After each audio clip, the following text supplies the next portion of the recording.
Welcome to another episode of Career Car Confessions. It's that time now. It's college graduation time. Congratulations to everyone.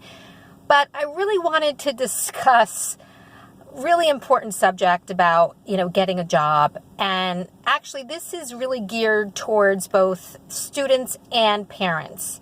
And I'm speaking as a recruiter with 20 years of experience, as a parent, and as an entrepreneur, okay? Recently, I've been interviewing a lot of recent college grads or students are going to be graduating next month. And I have to be brutally honest, which I always am. I am so disappointed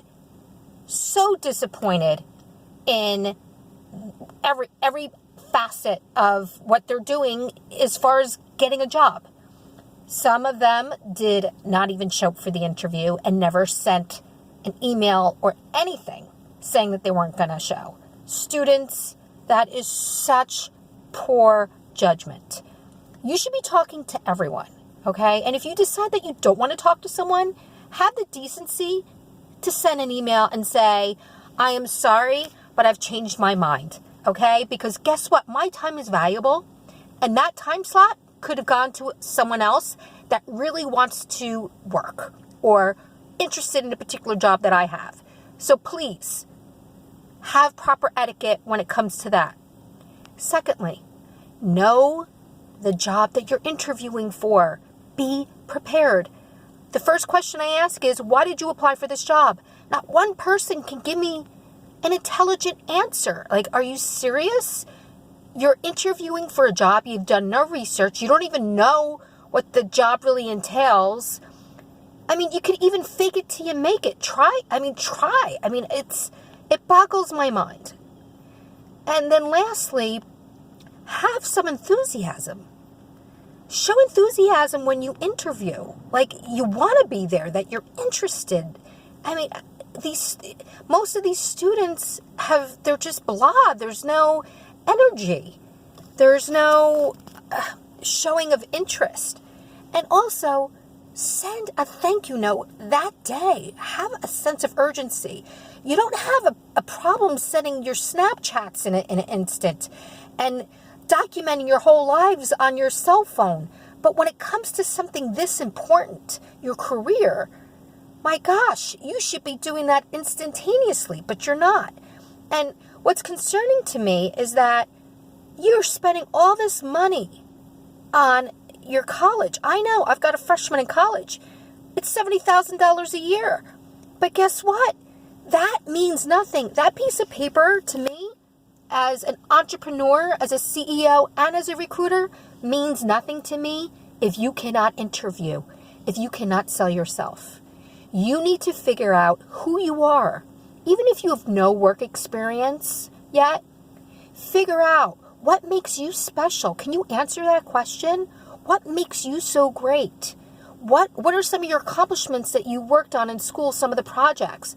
What can you bring to the table? If you can't answer that, and if that doesn't show up on the interview, then how do you expect everyone else to see that? Why should they hire you? So, that's really my concern, is that college is the dress rehearsal.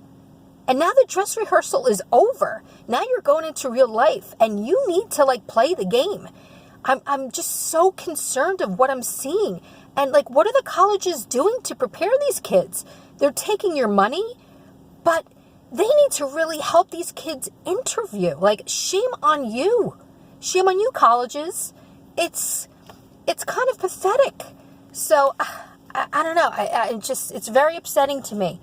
Kids, you need to do the right thing.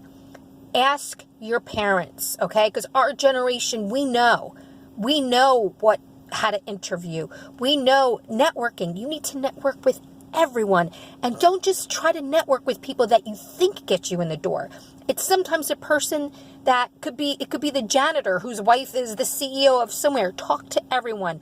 Don't treat people, and this is a huge rule for me. A lot of people will feel the opposite. My rule is everyone's name tag has no job title, okay? Everyone is equal. Everyone can help you, get you one step closer to where you need to be. And in turn, you need to help other people too. It's not just about you. You got to give it out there. Now, this is a message to parents. Now, this drives me completely insane. And it happened the same thing in high school when the kids were applying to college. Stop treating your kids like trophies, okay? This one, oh, my kid's they're working on Wall Street. Oh, this one's going to law school. Oh, my kid, his first job, he's making $100,000 a year. Parents, stop doing that, because you know what? It makes the other kids feel like a piece of garbage if they don't have that, if they don't know what they want to do. You need to stop comparing with your friends, and parents, you need to stop comparing your children to other people and stop saying to your children, oh, well, this one got that job. You should be, this is where you should be. No, every kid is different. Let them live their life, okay? Because at the end of the day, that's all they have is their life. One day you're not going to be here, and you don't want them to be 40 and look back and say, you know what? You know what my parents' legacy is? They told me that I needed to become a lawyer for a living, and that's what I'm doing, and I'm so miserable, and what I really wanted to do was become a teacher. And now they're living a life of misery because they listened to you. It's so stupid. Stop doing that. What you need to do is be there and support them. Do mock interviews. Teach them the skills to get the job. That's where they need the help. Look, if they fail and make mistakes, let them. They're 21, 22 years old. They have no kids. They have no family. My gosh, look back when you were that age. You were free. You had nothing holding you down. Let them do what they want to do. Let them experiment. It's not the end of the world. It's a big, so what? Like, what is the biggest implication if they do something and it doesn't work out? It's not the end of the world. I would rather your children explore and learn when they're young and not feel like they're constrained and stuck and feeling like they have to do something because society tells them they need to do something and you're telling them. Stop doing that. Right now, what they need is the skills to make it in the world. That's it. Strong work ethic. And these kids don't have that. Hustle. Good communication skills. They don't have that because they only grew up with their cell phones and their texting. We didn't grow up with the texting, so we know how to communicate. We know how to navigate. These kids don't. And that's where my biggest concern is. So that's what we need to teach our kids. Stop saying, oh, you got to make this for a living. Oh, your first job, you're not making $75,000 a year? Who cares? It's the stepping stone for the rest of their life. So let them do what they want to do. Let them explore and be happy for them to do that. And stop saying have a backup plan, okay? Because let's face it, shit happens in life, and what you think your backup plan is not the right backup plan. Teach them how to live in the moment and deal with obstacles. That's what we need to teach our kids. I hate the stupid freaking backup plan because it implicates failure. It's ridiculous. Well, we need like 10 backup plans. Really? It's stupid. It's stupid. Just let them be. But teach them communication, interviewing skills, and networking.